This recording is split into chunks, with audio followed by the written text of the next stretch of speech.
ಎಲ್ಲರಿಗೂ ಕೂಡ ನಿಮ್ಮದೇ ಆಗಿರ್ತಕ್ಕಂಥ ಯೂಟ್ಯೂಬ್ ಚಾನಲ್ ಸ್ಟಡಿ ವಿತ್ ಪರಶುರಾಮ್ಗೆ ಸ್ವಾಗತ ಅಂತ ಹೇಳ್ತಾ 9ನೇ ತರಗತಿ ದ್ವಿತೀಯ ಸಂಕಲನಾತ್ಮಕ ಪರೀಕ್ಷೆ SA2ನ ಪ್ರಶ್ನೆ ಪತ್ರಿಕೆಗಾಗಿ ಒಂದು ಬ್ಲೂ ಪ್ರಿಂಟನ್ನು ಏನು ಮಾಡಿದ್ದಾರೆ ಕೊಟ್ಟಿದ್ದಾರೆ. ಇದು DSCRT ಅವರು ರಿಲೀಸ್ ಮಾಡಿರ್ತಕ್ಕಂಥ ಪ್ರಶ್ನೆ ಪತ್ರಿಕೆಯ ಒಂದು ಬ್ಲೂ ಪ್ರಿಂಟ್ ಇದೆ. ಇಷ್ಟು ವೇಟೇಜ್ ನೋಡಿಕೊಂಡ್ರೆ ಸಾಕು, ಎಕ್ಸಾಮಲ್ಲಿ ಗ್ಯಾರಂಟಿಯಾಗಿ ಕನ್ನಡದಲ್ಲಿ 100ಕ್ಕೆ 100 ಪಡೆತೀರಿ.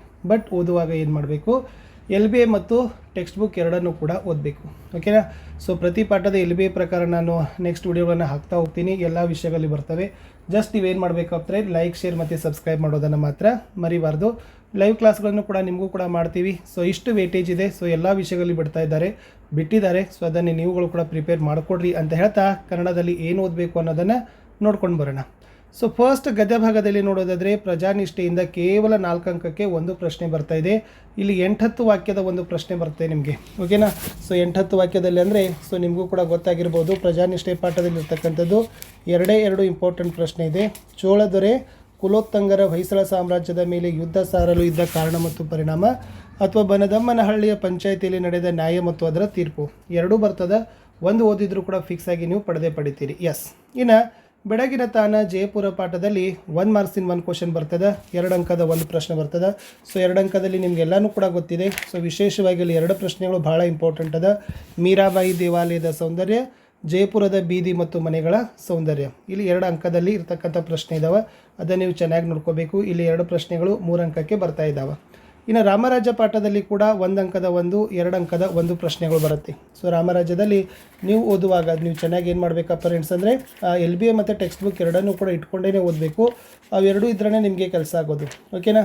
ಇಲ್ಲಿ 2 ಮಾರ್ಕ್ಸ್ಗೆ ಬರ್ತಕ್ಕಂಥ ಮೋಸ್ಟ್ ಇಂಪಾರ್ಟೆಂಟ್ ಕ್ವಶನ್, ರಾಜ್ಯದ ಅಮಾತ್ಯರಲ್ಲಿ ಇರಬೇಕಾದ ಯಾವ ಗುಣಗಳು ಇರಬೇಕು, ದೂತ ಹೇಗಿರಬೇಕು ಅಂತಕ್ಕಂಥ ಪ್ರಶ್ನೆ ಇದ್ದಾವಲ್ಲ. ಸೊ ಇಲ್ಲಿ 2 ಮಾರ್ಕ್ಸಿಗೆ ಬರ್ತಕ್ಕಂಥ ಪ್ರಶ್ನೆಗಳೇ ಇದ್ದಾವೆ. ಇನ್ನು ಆದರ್ಶ ಶಿಕ್ಷಕ ಸರ್ವೇಪಲ್ಲಿ ರಾಧಾಕೃಷ್ಣನ್ಗೆ 1 ಮಾರ್ಕರ್ದು 1 ಇದೆ, 3 ಮಾರ್ಕರ್ದು 1 ಇದೆ. ಈ 3 ಮಾರ್ಕರ್ದು ಓದುವಾಗ ನೀವೇನು ಬರಬೇಕು, ಲೇಖಕರ ಪರಿಚಯ ಮತ್ತು ಸಂದರ್ಭಗಳನ್ನು ಓದಬೇಕು. ಓಕೆನಾ. ಹಾಗಾದರೆ ಆದರ್ಶ ಶಿಕ್ಷಕ ಸರ್ವೇಪಲ್ಲಿ ರಾಧಾಕೃಷ್ಣನ್ ಪಾಠ ಬರೆದಿರ್ತಕ್ಕಂಥ ಲೇಖಕರು ಯಾರು ಅನ್ನೋದನ್ನು ನೀವು ಕಮೆಂಟಲ್ಲಿ ನನಗೆ ಕೊಡಿ, ನೋಡೋಣ ಯಾರು ಫಸ್ಟಾಗಿ ಮತ್ತು ಕರೆಕ್ಟಾಗಿ ಆನ್ಸರನ್ನು ಮಾಡ್ತಾರೆ ಅನ್ನೋದನ್ನು ಅವ್ರದ್ದು ಕಮೆಂಟನ್ನು ಕೂಡ ನಾನು ಏನು ಮಾಡ್ತೀನಿ, ಹೈಲೈಟ್ ಮಾಡ್ತೀನಿ. ಅಲ್ಲಿ ಕೇವಲ ಸಮಿತಿ ರಚನೆ ಇದೆ, ಇದು ಯಾರೂ ಪಾಠ ಬರೆದಿಲ್ಲ. ಇಲ್ಲಿ ಕೇವಲ ನಿಮಗೆ ಸಂದರ್ಭ ಮಾತ್ರ ಬರ್ತದೆ, ಅದು ಕೂಡ ನಿಮಗೆ ಗೊತ್ತಿರಲಿ. ಎಸ್. ಇನ್ನು ಜನಪದ ಕಲೆಗಳ ವೈಭವದಲ್ಲಿ 2 ಅಂಕದ್ದು 2 ಪ್ರಶ್ನೆಗಳು ಬರ್ತಾ ಇದ್ದಾವೆ, ಇಂಪಾರ್ಟೆಂಟ್. ಅಧಿಕಾರ ಪಾಠದಲ್ಲಿ 3 ಅಂಕದ 1, ಇಲ್ಲಿ ಕೂಡ ಲೇಖಕರ ಪರಿಚಯ ಮತ್ತು ಸಂದರ್ಭವನ್ನು ನೋಡಿಕೊಡ್ರಿ. ಇನ್ನು ನಾಕಂಡಂತೆ BJL ಸ್ವಾಮಿಯಿಂದ ಕೂಡ 3 ಮಾರ್ಕ್ಸಿಗೆ 1 ಪ್ರಶ್ನೆ, ಇಲ್ಲಿ ಕೂಡ ಲೇಖಕರ ಪರಿಚಯ ಮತ್ತು ಸಂದರ್ಭ. ಇನ್ನು ಹರಲೀಲೆಯಲ್ಲಿ 1 ಅಂಕದ 1, 3 ಅಂಕದ 1, ಇಲ್ಲಿ ಕೂಡ ಲೇಖಕರ ಪರಿಚಯ ಮತ್ತು ಸಂದರ್ಭವನ್ನು ಚೆನ್ನಾಗಿ ನೀವೇನು ಮಾಡಬೇಕಪ್ಪ ಅಂದರೆ ಕಲ್ಕೋಬೇಕು. ಓಕೆನಾ. ಇನ್ನು ಪದ್ಯ ಭಾಗಕ್ಕೆ ಬರ್ತೀನಿ. ಎಸ್. ಯಾವೆಲ್ಲ ಪದ್ಯದಿಂದ ಎಷ್ಟೆಷ್ಟು ನೀವು ಓದಬೇಕು. ಪಾರಿವಾಳದಿಂದ ಬರ್ತಾ ಇದೆ ಕೇವಲ ನಿಮಗೆ. ಎಸ್. ಪಾರಿವಾಳದಿಂದ ಬರ್ತಕ್ಕಂಥದ್ದು ನಿಮಗೆ ಕೇವಲ 4 ಅಂಕದ 1 ಪ್ರಶ್ನೆ. ಇಲ್ಲಿ ಪಾರಿವಾಳದ ಕಥೆಯನ್ನು ಕೇಳ್ತಾರೆ, ನಿಮ್ಮ ಮಾತಿನಲ್ಲಿ ಬರೀಲಿಕ್ಕೆ ಕೇಳ್ತಾರೆ, ಅದು ಚೆನ್ನಾಗಿದೆ. ಇನ್ನು ಹೊಸ ಹಾಡಿನಲ್ಲಿ ಕೇವಲ ಇಲ್ಲಿನೂ ಕೂಡ ನಿಮಗೆ ಕವಿ ಅಥವಾ ಸಂದರ್ಭ ಬರಬಹುದು. ಕೇವಲ 3 ಅಂಕದ 1 ಪ್ರಶ್ನೆ ಬಂದಿದೆ. ಚಕ್ರಗ್ರಹಣದಲ್ಲಿನೂ ಕೂಡ 3 ಅಂಕದ 1 ಪ್ರಶ್ನೆ, ಇಲ್ಲಿನೂ ಕೂಡ ಕವಿ ಮತ್ತು ಸಂದರ್ಭದ ಪರಿಚಯ ಇದೆ. ಇನ್ನು ಬಲಿಯ ನಿತ್ತೊಡೆ ಮುನಿಯಂದಲ್ಲಿ 1 ಅಂಕದ 1, ಆಮೇಲೆ 2 ಅಂಕದ 1, 2 ಪ್ರಶ್ನೆಗಳು ಇಲ್ಲಿನೂ ಕೂಡ ಬರ್ತಾ ಇದ್ದಾವೆ 4 ಅಂಕಕ್ಕೆ. ಹೇಮಂತದಲ್ಲಿ 1 ಪ್ರಶ್ನೆ ಬರ್ತಾ ಇದೆ. ಸೊ ನೋಡಿ, 4 ಅಂಕದಲ್ಲಿ ನೀವು ಪದ್ಯದಲ್ಲಿ ಏನು ಓದಬೇಕು, 8-10 ವಾಕ್ಯ ಓದಬೇಕು. ಓಕೆ. ಕಂಠಪಾಠ ಓದಬೇಕು, ಮೌಲ್ಯಾಧಾರಿತ ಸಾರಾಂಶ ಓದಬೇಕು, 3 ಥರ ಓದಬೇಕು. ಯಾವ್ಯಾವುದು? ಪಾರಿವಾಳ, ಹೇಮಂತ, ನಿನ್ನ ಮುತ್ತಿನ ಸತ್ತಿಗೆ ನಿತ್ತು ಸಲಹು. ಇಷ್ಟು ನೀವು ಪರ್ಫೆಕ್ಟಾಗಿ ಮಾಡ್ಕೊಂಡ್ರೇ ನಿಮ್ಮದೇ ಕೆಲಸ ಆಗೋದು. ಓಕೆನಾ.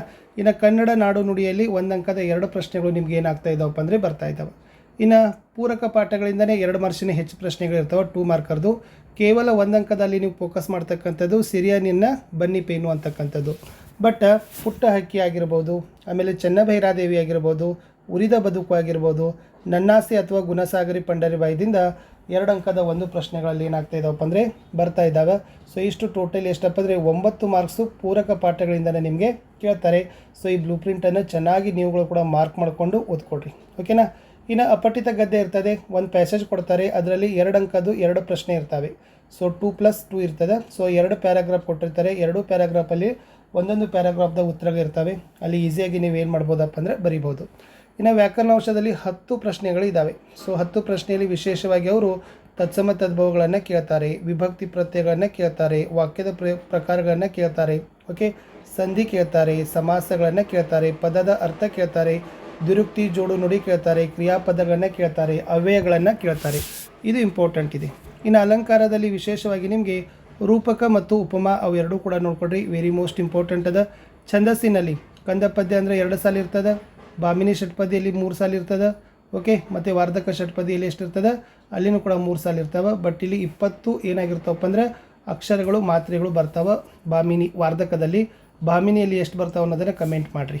ಇನ್ನು ಗಾದೆ ಮಾತು 3 ಅಂಕಕ್ಕೆ ಇರ್ತದೆ. ಸೊ ಭಾಳ ನೀಟಾಗಿ ನೀವೇನು ಮಾಡಬೇಕಪ್ಪ ಅಂದ್ರೆ ಒಬ್ಬ ವಿದ್ಯಾರ್ಥಿ ಜೀವನ, ಒಬ್ಬ ವ್ಯಕ್ತಿಯ ಜೀವನವನ್ನು ನೀವು ಉದಾಹರಣೆಯಾಗಿ ತೆಗೆದುಕೊಂಡು ಏನು ಮಾಡಬೇಕಂದ್ರೆ ನೀಟಾಗಿ ಗಾದೆ ಮಾತನ್ನು, ಗಾದೆಗಳು ವೇದಗಳಿಗೆ ಸಮಾನ, ಗಾದೆಗಳು ನಮ್ಮ ಹಿರಿಯರ ಜನರ ಜೀವನದ ನುಡಿಮುತ್ತುಗಳು, ಅವು ಅರ್ಥದಲ್ಲಿ ಸಾಗರದಂತೆ ಇದ್ದಾವೆ ಅನ್ನೋದನ್ನು ಬರೆದು ಕನ್ನಡದಲ್ಲಿ ಈ ಗಾದೆ ಮಾತು ವಿಶೇಷವಾಗಿದೆ, ಪ್ರಸಿದ್ಧವಾಗಿದೆ ಅನ್ನೋದನ್ನು ನೀವೇನು ಮಾಡಬೇಕು, ಬರಿಬೇಕು.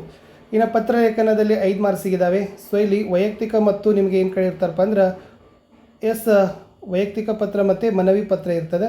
ಸೊ ಚೆನ್ನಾಗಿ ಆಲ್ರೆಡಿ ಅವರೇ ಕೊಟ್ಟಿರ್ತಾರೆ, ನಿಮ್ಮ ಹೆಸರು, ಊರು, ತರಗತಿ, ಶಾಲೆ, ನೀವೇನೆಲ್ಲ ಊಹಿಸ್ಕೊಳ್ಬೇಕು, ಯಾರಿಗೆ ಪತ್ರ ಬರೀಬೇಕಂತ. ಜಸ್ಟ್ ಆ ನಮೂನೆಯನ್ನು ಫಾಲೋ ಮಾಡಿದರೆ ನಿಮಗೆ 5 ಅಂಕಗಳನ್ನು ಕೊಡ್ತಾರೆ. ಇನ್ನು ಪ್ರಬಂಧ ಲೇಖನದಲ್ಲಿ ಕೇವಲ 5 ಅಂಕಕ್ಕೆ ಒಂದು ಪ್ರಶ್ನೆ ಇದೆ. ಸೊ ಅದನ್ನು ಕೂಡ ನೀಟಾಗಿ ನೋಡಿದರೆ ನೀವೇನು ಮಾಡ್ಬೋದು, ನಿಮ್ಮ LBAದಲ್ಲಿ ನಿರುದ್ಯೋಗ ಇದೆ, ಜನಸಂಖ್ಯಾ ಸ್ಫೋಟ ಇದೆ, ಹೌದಲ್ಲ.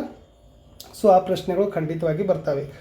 ಇನ್ನು ನೆಕ್ಸ್ಟ್ ವೀಡಿಯೋಗಳನ್ನು ಲೈನಪ್ ಮಾಡ್ತೀನಿ. ಇದಕ್ಕೆ ಅನುಗುಣವಾಗಿಯೇ ಇದೇನು ಬ್ಲೂ ಪ್ರಿಂಟ್ ಅದಲ್ಲ, ಸೇಮ್ ಬ್ಲೂ ಪ್ರಿಂಟ್ ಪ್ರಕಾರನೇ ನಾನು ಏನು ಮಾಡ್ತೀನಿ, ನಿಮಗೆ ನೋಟ್ಸ್ಗಳನ್ನು ಕೊಡ್ತೀನಿ. ಚೆನ್ನಾಗಿ ಲಾಸ್ಟ್ ಟೈಮ್ವರೆಗೂ ನೋಡಿಕೊಂಡು ಓದಿದರೆ ಖಂಡಿತವಾಗಿ ಅಂಕಗಳು ಸಿಕ್ಕೇ ಸಿಗ್ತವೆ. ಫಾರ್ ಎಕ್ಸಾಂಪಲ್ ಪ್ರಜಾನಿಷ್ಠೆಯಲ್ಲಿ ಕೇವಲ 8th ವಾಕ್ಯದ ಪ್ರಶ್ನೆ, ಬೆಡಗಿನ ತಾಣದಲ್ಲಿ 1 ಅಂಕದ 2 ಅಂಕದ ಪ್ರಶ್ನೆಗಳು, ರಾಮರಾಜ್ಯದಲ್ಲಿ 1 ಅಂಕದ ಪ್ರಶ್ನೆಗಳು 2 ಅಂಕ. ಸೊ ಇದೇ ತರನಾಗಿರ್ತಕ್ಕಂಥ ವೀಡಿಯೋಗಳು ನೆಕ್ಸ್ಟ್ ವೀಡಿಯೋದಲ್ಲಿ ಬರ್ತವೆ. ಸೊ ಮಿಸ್ ಮಾಡದೆ ತಾವೆಲ್ಲರೂ ಕೂಡ ಏನು ಮಾಡಬೇಕು, ವಿಡಿಯೋಗಳನ್ನು ನೋಡಬೇಕು. ಲೈಕ್, ಶೇರ್ ಮತ್ತು ಸಬ್ಸ್ಕ್ರೈಬ್ ಮಾಡೋದನ್ನು ಮಾತ್ರ ಮರಿಬಾರ್ದು. ಸೊ ನಮ್ಮ ವಾಟ್ಸಪ್ ಚಾನಲು ಮತ್ತು ಟೆಲಿಗ್ರಾಮ್ ಗ್ರೂಪ್ಗೆ ನೀವುಗಳು ಜಾಯ್ನ್ ಆಗಿ. ಸೊ ಅಲ್ಲಿ ಖಂಡಿತವಾಗಿರ್ತಕ್ಕಂಥ ನಿಮಗೆ ಏನು ಮಾಡ್ತಾರಪ್ಪ ಅಂತಂದರೆ ಲೈವ್ ಕ್ಲಾಸ್ ಆಗಿರ್ಬೋದು, ಆಮೇಲೆ ವರ್ಕಿಂಗ್ PDFs, ಇವಾಗ ನಾವೇನೆಲ್ಲ ವರ್ಕ್ ಮಾಡ್ತಾ ಇದ್ದೀವಲ್ಲ, ಸೊ ಇದರ PDFಗಳನ್ನು ಕೂಡ ನಿಮ್ಗೆ ಏನು ಮಾಡ್ತಾರಪ್ಪ ಅಂದ್ರೆ ಅವೈಲೇಬಲನ್ನು ಮಾಡ್ತಾರೆ. ಸೊ ಅವೆಲ್ಲ ಬೆನಿಫಿಟನ್ನು ಪಡಿಬೇಕಾದ್ರೆ ತಾವುಗಳು ಏನು ಮಾಡಬೇಕು, ಚಾನಲನ್ನು ಸಬ್ಸ್ಕ್ರೈಬ್ ಮಾಡಿಕೊಡ್ರಿ. ಒಳ್ಳೆಯ ಅಂಕಗಳು ನಿಮಗೆ ಖಂಡಿತವಾಗಿ ಸಿಗ್ತವೆ. Not only Kannada, all subject. So ನಾವೆಲ್ಲ ಸಬ್ಜೆಕ್ಟಲ್ಲಿನೂ ಕೂಡ ನಿಮ್ಗೆ ಏನು ಮಾಡ್ತಾ ಇದ್ದೀವಿ, ಸಪೋರ್ಟ್ ಮಾಡ್ತೀವಿ, ಒಳ್ಳೆಯ ಅಂಕಗಳಿಗಾಗಿ ಪ್ರಯತ್ನವನ್ನು ಪಡ್ತೀವಿ.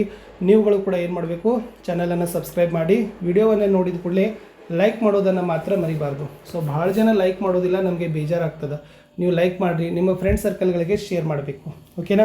ಸೊ ಯಾವೆಲ್ಲ ಪ್ರಶ್ನೆ ಉತ್ತರಗಳನ್ನು ನಾನು ಕೇಳಿದ್ದೀನಿ ಅನ್ನೋದನ್ನು ಕಮೆಂಟಲ್ಲಿ ತಾವೆಲ್ಲರೂ ಕೂಡ ಉತ್ತರಗಳನ್ನು ಕೊಡಿ. ಸೊ ಖಂಡಿತವಾಗಿ ನಾನು ಕೂಡ ಅದನ್ನು ನೋಡ್ತೀನಿ, ನಿಮ್ಮ ಉತ್ತರಗಳನ್ನು ಚೆಕ್ಔಟ್ ಮಾಡ್ತೀನಿ ಅಂತ ಹೇಳ್ತಾ, ಸೊ ನಾನು ಸಿಗ್ತೀನಿ ಇನ್ನೊಂದು ಹೊಸ ವಿಡಿಯೋದಲ್ಲಿ. ಅಂಟಿಲ್ ಟೇಕ್ ಕೇರ್, ಬಾಯ್. ಸೊ ಏನೋ ನೆಕ್ಸ್ಟ್ ವಿಡಿಯೋ ಲೈವ್ ಕ್ಲಾಸನ್ನು ಮಾಡಿದ್ರೆ ನಾನು ಖಂಡಿತವಾಗಿರ್ತಕ್ಕಂಥ ಅಪ್ಡೇಟ್ದೊಂದಿಗೆ ನಿಮ್ಮ ಜೊತೆಗೆ ಸೇರ್ತೀನಿ ಅಂತ ಹೇಳ್ತಾ, ಸೊ ಸಿಗುವ ಹೊಸ ವಿಡಿಯೋದಲ್ಲಿ. ಅಂಟಿಲ್ ಟೇಕ್ ಕೇರ್, ಬಾಯ್.